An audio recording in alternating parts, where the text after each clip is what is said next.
नमस्ते, मैं आपको Vivo X200 रीसेट करना दिखाऊंगा। ठीक है, तो चलिए शुरू करते हैं। तो मूल रूप से इस फ़ोन को रीस्टार्ट करने के दो विकल्प हैं। इस फ़ोन को पुनः पुनः रीसेट करें। तो पहला विकल्प है सेटिंग्स का उपयोग करना, जो कि काफ़ी आम है। तो चलिए अब इसी से शुरू करते हैं।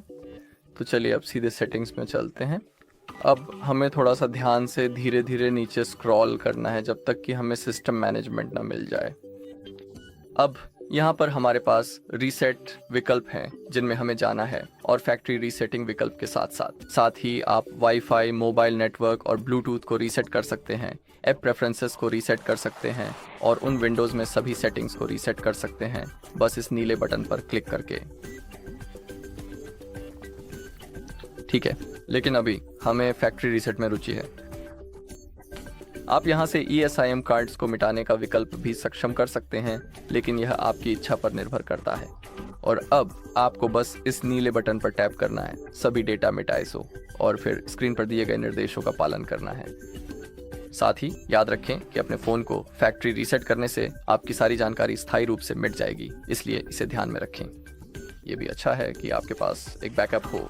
अगर आपको नहीं पता कि बैकअप कैसे बनाना है तो हमारे चैनल पर भी इस बारे में कई वीडियो हैं, तो अगर आप चाहें तो आप उन्हें देख सकते हैं। ठीक है, तो ये पहली विधि थी सेटिंग्स के ज़रिए, लेकिन जैसा कि मैंने कहा एक दूसरी विधि भी है और वह है रिकवरी मोड का उपयोग करना। लेकिन सबसे पहले हमें अपना फ़ोन बंद करना होगा।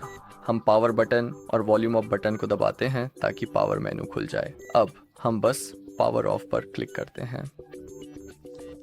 अब लगभग 3 सेकंड तक इंतज़ार करें, फ़ोन को थोड़ी देर के लिए आराम करने दें।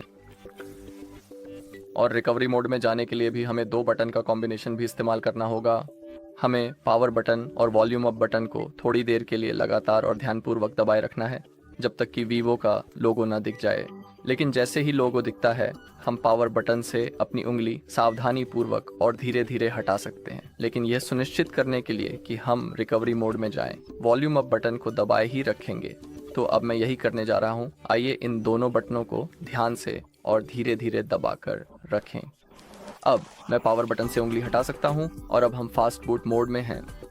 ठीक है, इस मेनू में रिबूट और रिकवरी मोड के विकल्पों के बीच नेविगेट करने के लिए हम वॉल्यूम बटन का इस्तेमाल करते हैं। और अगर आप चुने गए विकल्प की पुष्टि करना चाहते हैं तो बस थोड़ी देर के लिए पावर बटन दबाएं। ठीक है, तो कुछ ही सेकंड में हम रिकवरी मोड में होंगे, तो चलिए इंतज़ार करते हैं।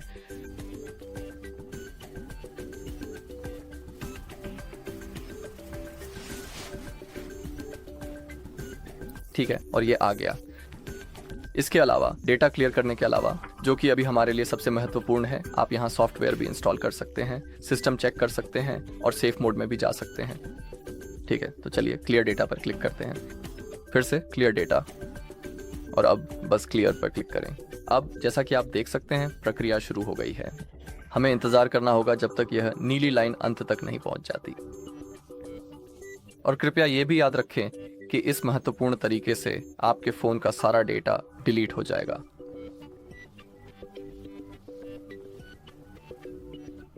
ठीक है, कृपया थोड़ा सा इंतज़ार करें, ये कुछ ही देर में ख़त्म हो जाना चाहिए। ठीक है, अब हमें पुष्टि मिल गई है। जैसा कि आप देख सकते हैं डेटा वाइप पूरा हो गया है, सारा डेटा क्लियर हो गया है। तो अब हमें रिटर्न पे क्लिक करना है, पुनः वापस लौटो, और अब आपको बस रीस्टार्ट पर टैप करना है। ओके पर क्लिक करें और अब आपको अपना फ़ोन सेटअप करना होगा। ठीक है, तो इस वीडियो में बस इतना ही। देखने के लिए आप सभी का धन्यवाद। अगर आपको ये वीडियो मददगार लगी हो तो कृपया लाइक करें, कमेंट करें, शेयर करें और हमारे चैनल को सब्सक्राइब करना न भूलें।